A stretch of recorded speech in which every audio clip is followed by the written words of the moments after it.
completely sure where this particular video is going. I recorded a little bit on Monday evening of setting up my journal page, just doing a bit of journaling, setting up for Tuesday morning. You might recall that Monday I was very sick all day and I didn't get up until about 4.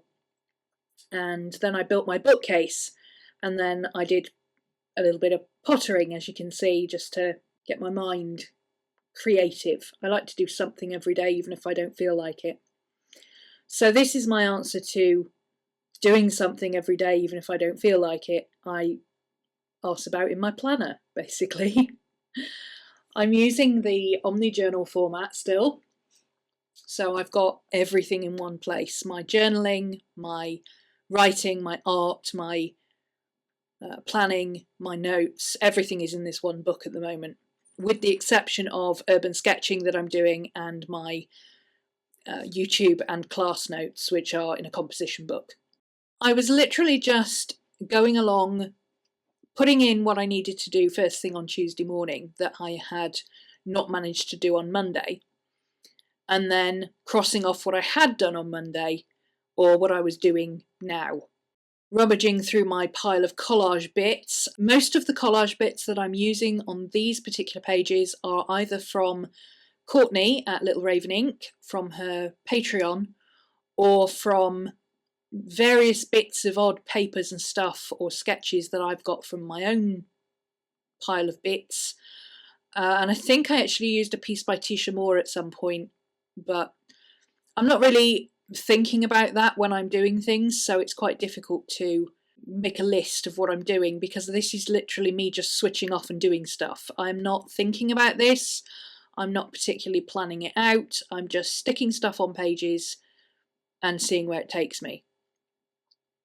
As you can see, I'd already put in some information on Tuesday morning, and then I decided I wanted to put this particular collage piece in that corner, so I ended up moving those bits to somewhere else. But the beauty of this particular format of planner is that I can do that and it still makes sense.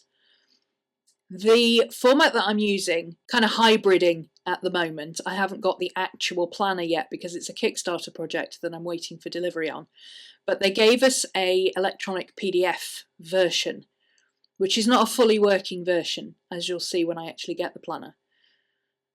This is just the basic, absolute basic bits of the Chronodex style thing that goes in the middle. So I've swapped from the Chronodex I was using before to the Slice Planner format. I just printed loads of their bits on one page and stuck them in. Sometimes I use 2 on a page, sometimes I use 1 on 2 pages, sometimes I use 1 or 2 pages per day. It really just depends what I'm doing and how I'm doing it. Here I decided to fill up the space on the bottom with my Christmas Chronicles stuff, and I just set that up. I can doodle words and letters anytime.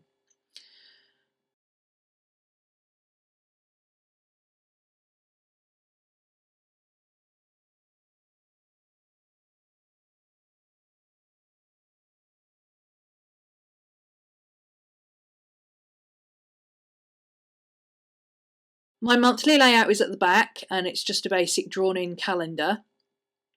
And I use shorthand in this calendar so that I know what I'm doing when. So I'll put in something like a YouTube video, I'll write in, and then I'll put a page reference for my composition book, which is where the notes are for that particular video. I do the same for my classes. So you can see there all the black stuff I've got written week 1, week 2, week 3, week 4. That's Patreon uploads. And if I go to my Patreon composition book and do week 1, week 2, week 3, week 4, I can find that information and what it is I need to do and my complete list of everything that I need to do, which I can then transfer to my daily planning as and when I need it. Here I'm putting in my moon phases for the month.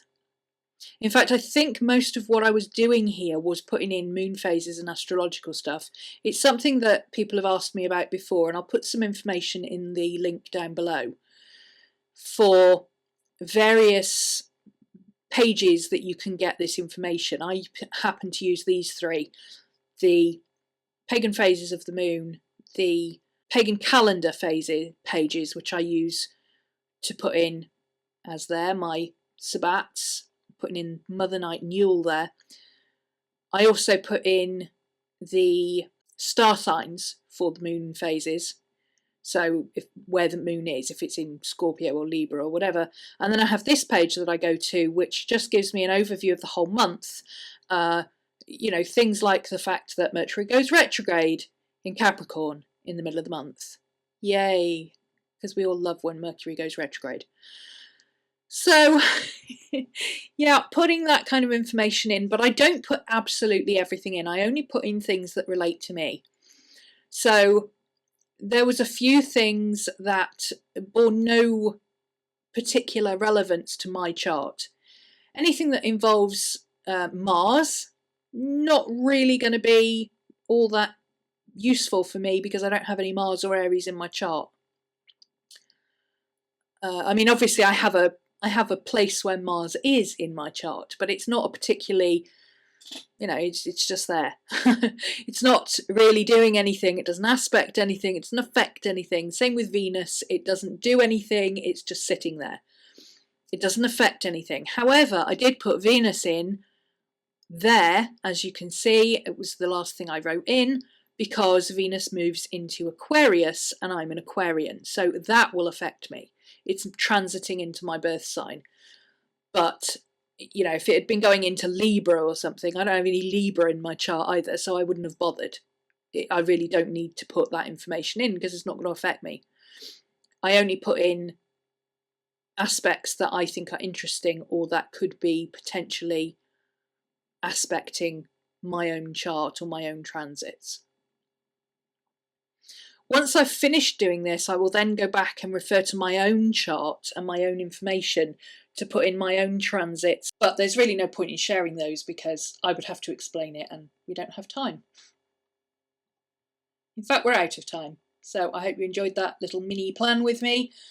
See you again soon.